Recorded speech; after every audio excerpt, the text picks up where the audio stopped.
If you work in corporate America, listen to me and listen to me closely.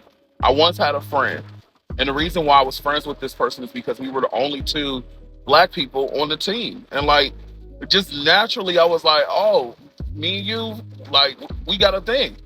And so we started to kind of talk about, just things that was going on, things we were noticing with leadership. We would talk about different clients and et cetera, et cetera. I started to really trust this person because I'm like, wow, when I got here at the organization, you took me in, you helped me to train and develop. You did, you showed me so much kindness and love. And let me tell you where I went wrong because I got a big old heart and I'm sometimes stupid.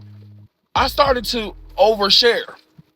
I started to think that this was a safe space for me to return and to share with some of my like frustrations and some of the things that were, causing me to stay up at night. And I shared one thing. Oh my God. I shared one thing, and this one thing was to help them. I said, hey, you want to be careful around that person. I heard they can be a little messy. How long do you think it was before I heard that I called that person messy?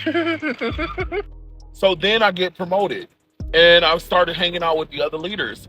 And that particular leader, who I called Messi, came up to me and said, you really hurt my feelings. And I said, how did I hurt your feelings? Like, I don't mean you don't even engage. I don't know much about you.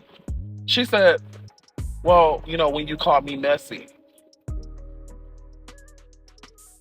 6 months ago, first off, I didn't call you Messi. I told someone else you can be messy.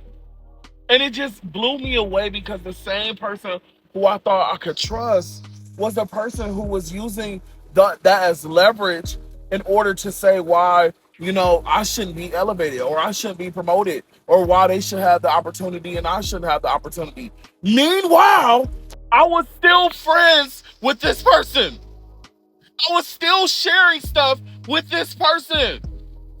So when I tell you, ain't nobody your damn friend, especially the people who look like you. Bye.